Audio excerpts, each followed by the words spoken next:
Hey cruisers, welcome to our weekly vlog. We are here at the historic Queen Mary Hotel in Long Beach, California, and right behind us today is Carnival Inspiration, which is getting ready to head out on its rainy, normal Monday departure. It is raining here, so we have found shelter under an awesome gazebo at the far aft area of the Queen Mary. We've had a wonderful overnight stay here, and we hope that you have enjoyed our other footage from this trip, including our live stream that we did just down there on the deck when it was much sunnier yesterday. Today's episode is sponsored by cruiseline.com, where you can find reviews, tips, and photos from real, everyday cruisers. So guys, we are today going to go into all kinds of Q&A. So let's help our fellow cruisers answer some of their burning questions. Now, the first one that we're going to start with today is from Jeannie Ray, I'm sorry I got your name wrong the first time. We're going to talk about this right now, but then we're going to try to help Jeannie Ray out in the live stream that's coming up Saturday, January 13th with the answer to her question. Jeannie Ray said, I'm going on my first cruise next month on Harmony of the Seas. I'm so excited. I could use your help. I have lost 130 pounds, and when I'm in clothes, I look fine, but when I'm wearing a bathing suit, I look like I'm wearing a skin suit that's too big for me. I want to go in the pool and enjoy the area, but I feel self-conscious about this, is basically what she's saying. She wants to know if she's going to freak people out, if we've seen this before, and what she should do about it. Jeannie Ray, let me tell you that you are going to feel amazing on this cruise. So what we're going to do is we're going to rally around you, and we're going to come up with some suggestions to help you feel more confident in the live stream this Saturday, and we're going to get some answers to you. But my advice would be to find a swimsuit that you feel gorgeous in. Do not worry about that excess skin. Celebrate your accomplishment and rock it, sister. I would recommend that you buy a few items of new clothing for your cruise wardrobe other than just your swimsuits, because you're not going to be swimming all the time, and rock it. So let's talk more about that on Saturday. All right, so next question is from Logan Johnson. Logan emailed me and said, hey, we're planning our very first cruise. We're leaning towards Western Caribbean on Carnival, either the Miracle or Dream in November. And Logan has some questions. What can we expect weather-wise? I was watching your pre-cruise planning video and wondering if you had a Word document. Yes, and Logan, I will email you that Word document for our itinerary. All right. Finally, he says, do you have any tips for families of 5 adults booking? I think we're going to end up booking rooms as close together as possible. Give us some tips and tricks. Okay, Logan, first of all, in November, the weather should be fantastic. You're kind of coming to the end of hurricane season in the Caribbean, so don't worry about the weather. It's going to be great. It should be pretty dry and nice. Maybe a little bit of rain, but probably pretty sunny. Nice temperatures, not too humid like it is in the summertime, so don't even worry about that. Second question was about your staterooms. I think what I would probably do with 5 adults booking, Logan, is I would book connecting staterooms. Now, that doesn't necessarily mean that they have to connect on the inside of the cabin, but remember that oftentimes your stateroom steward can open up the balcony divider so that you guys can go between the balconies. So if you can't find a connecting stateroom, focus on opening those balcony dividers once you get on board, and have a wonderful cruise on Carnival, Logan. Next up is a question from Shantopple. Any excursion tips for Grand Turk, Aruba, and the DR? So if anybody has any excursion tips for Grand Turk, Aruba, and the Dominican Republic, please leave it in the comments below.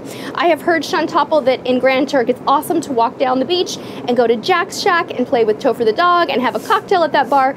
Read up about Jack's Shack. There's an awesome history about how the bar came about. I think you're really going to love it, so check that out. And we'll have the rest of our subscribers help you out with Aruba and the DR, because I haven't been to either of those ports.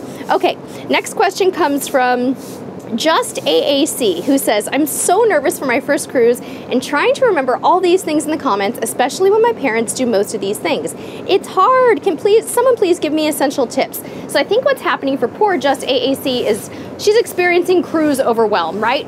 We all get to that point sometimes where we feel like we have to plan out every element of our cruise, but you don't have to plan out every element of your cruise. Everything is going to be okay. So the essential tips are, you worry about your own packing. So you pack the suitcase that you consider to be the most perfect, and let me know, let our subscribers know if we can help you with the packing game. Other than that, don't worry about a thing. Everything's going to be fun. And remember, no cruise is a perfect cruise, but you're just going to go and have a great time, and don't overplan this. Just surrender to the process. All right, next question today is from Milo Yup. OMG, in 2 weeks I have a cruise and I'm overthinking everything. If I bring 2 carry-ons, will that be too much, or one carry-on?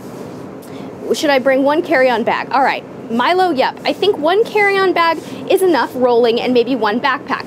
If you can get it down to just the backpack or just 1 rolling bag, that's fine. But I don't see any problem with having 2 lighter weight bags. You just don't want to be stuck with bags for too long if your room isn't open and you can't set your things down. So keep it lightweight and think about what you really, really need. Next question today comes from Cheryl Moy. Cheryl said, I'm booked on Bliss 5-day, but was calculating the flight back to LA and car rental to Vancouver, and it seems that the Bliss 7-day to Alaska would add up to travel. So she's interested in the Mexican Riviera. So what we're trying to help Cheryl here with is trying to determine if she should book on Alaska or the Mexican Riviera. So what I'm seeing, Cheryl, is that all in, you can get on Norwegian Bliss a little bit cheaper to the Mexican Riviera. You're right, because you have all of those factors included with getting yourself to Seattle and all of that. So I think in my research that it has been a little bit cheaper to do the Mexican Riviera over Alaska. Sorry, I hope that's the answer that you want. Okay. Let's see here. Brenna115 says, my cruise is about a month away. Is there anything I should start doing to pack now? I'm carry-on only. Yes. Brenna, you should set out your passport, double check your passport, make sure it's not expired. You should go into your cruise personalizer with whichever line that you're sailing on. You should print off your cruise contract and your luggage tags. It's a little premature to do that stuff, but it can't hurt you to get prepared, because it's not going to be something that, you know, it doesn't matter necessarily when you do it. If it's available to you, then you should probably do it. Now, packing-wise, what you can do is start to lay out outfits in your closet. You can hang things in one little corner of your closet and start to think about what you might want to wear. Now, of course, think about things that you don't normally wear at home so that you're not missing those items. But at that point, I like to set aside a little area of my closet to put some items in. And you can pack your toiletries, because you don't need your toiletries most likely. They're travel size, right? Hope that helps. Okay, let's see here. So Steve Roth says, the food looks fantastic. He's referring to our Grand Princess food slideshow. He says, I may have missed this, but did you guys eat at any of Princess's specialty dining restaurants? If so, how do they compare to Norwegians?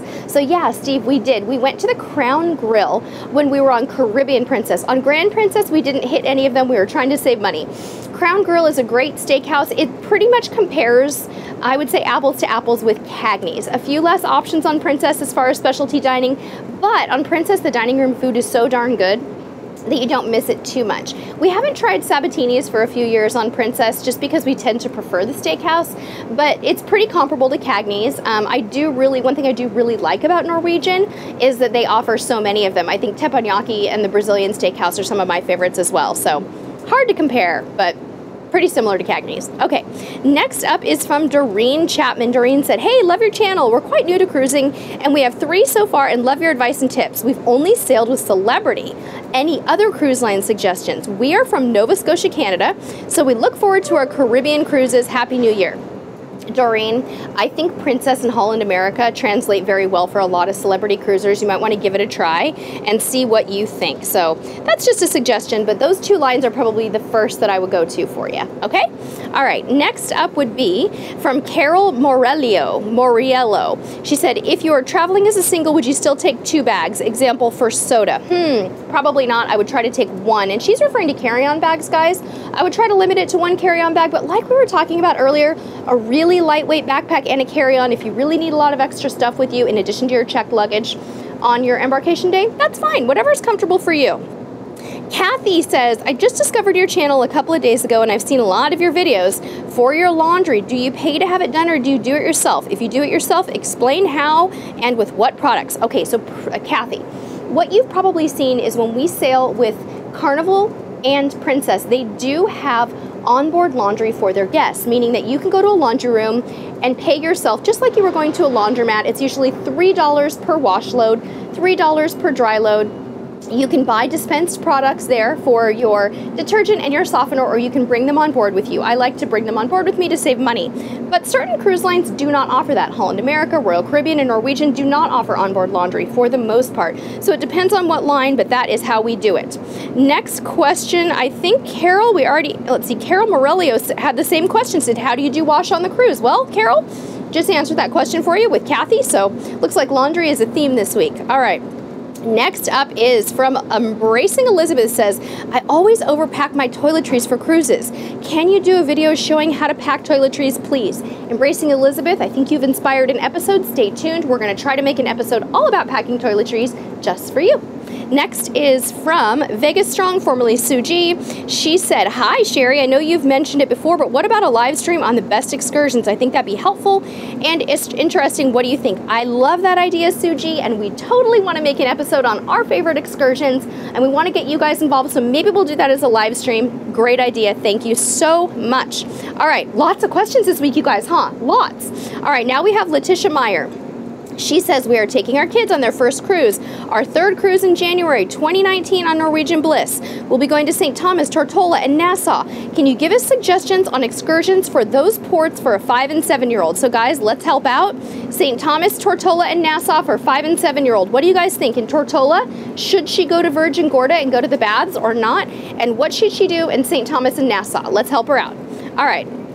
Last question of the day today is from Lacey Linton, and the question is, I guess this is how we ask questions. I went to your website, looked for contact info. My family is planning an Alaska cruise for summer 2019. Which cruise line would you recommend? Carnival's the cheapest, however, I wanted your opinion. Lacey, I can tell you that I think Princess and Holland America really do Alaska the best. You can probably get on most of the major cruise lines on, up to Alaska, but that will be my recommendation, is to try Princess or Holland America if you're really super flexible cruiser. All right, you guys, so that wraps it up.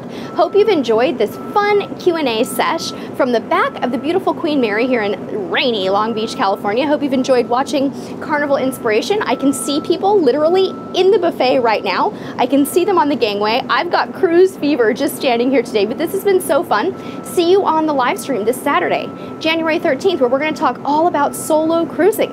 Until next time, guys, we'll see you on the high seas. Bye. Cruiser of the week.